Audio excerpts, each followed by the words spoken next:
From the Detroit Free Press, it's Tuesday. Here are today's top stories, presented by Bush's Fresh Food Market.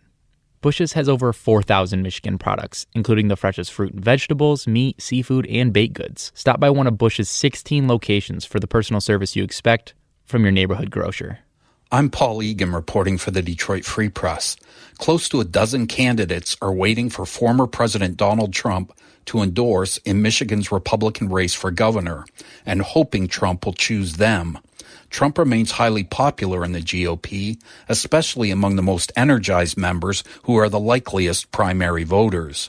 Trump already issued endorsements in the races for Secretary of State and Attorney General. In each case, he gave his blessing to a candidate echoing his unsubstantiated claims about a stolen election. Former Detroit Police Chief James Craig met with Trump in Florida September 29th, but Craig has said little about the meeting since. He hasn't even tweeted a photo. As the front runner, Craig has one eye on the general election, where analysts say the price of a Trump endorsement could hurt him.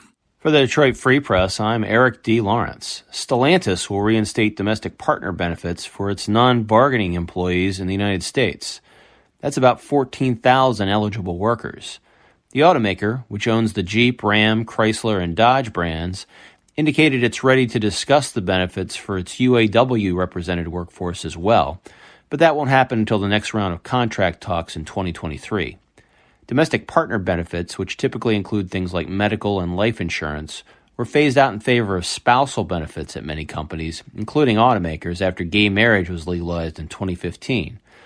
When the benefits are back in place in January, Stellantis said it will make them available to all eligible employees regardless of the gender of their partners.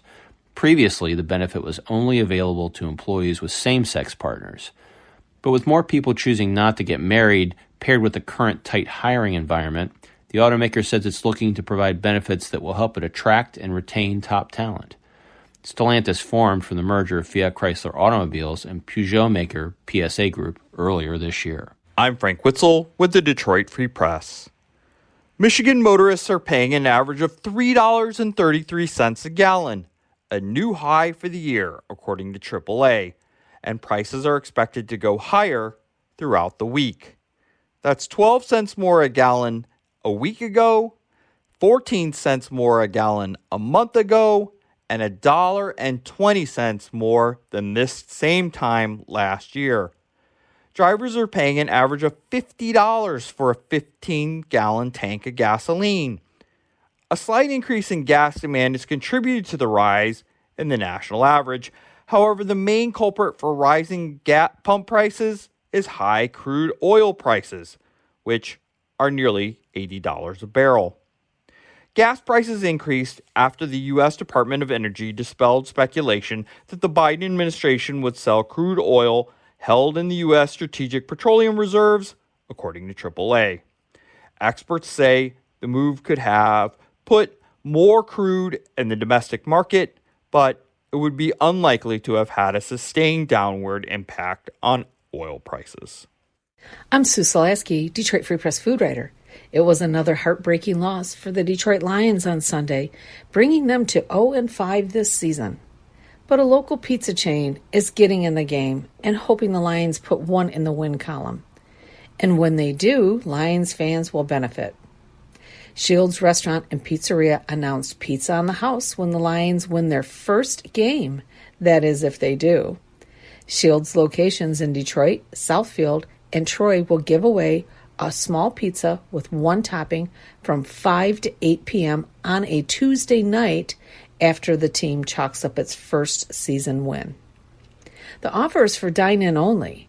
1 or 2 customers receive one small pizza with one topping, and groups of 3 or more will get one large pizza with one topping. Additional toppings cost extra. Sunday's game against the Cincinnati Bengals will be the first chance to get the free pizza offer. The Bengals' record is 3-2. They lost on Sunday in overtime against the Green Bay Packers. Shields is celebrating 75 years in business this year and serves Detroit-style pizza. I'm Andrew Hammond for the Free Press Sports Department. The Detroit Red Wings have finalized their roster for the 2021-22 season. The roster was officially locked up at the 5 p.m. deadline on Monday. One name that played his way onto the roster was Lucas Raymond. The winger earned a spot with stellar play in training camp and in preseason games. Wings head coach Jeff Blashill made it clear that there were no factors that went into the makeup of the roster, yet there wasn't a particular position or specific battle that was on the line. For more stories from the Detroit Free Press, be sure to check out freep.com. That's FREEP.com. If you're a fan and want to support our quality local journalism, subscribe. Go to freep.com/special offer.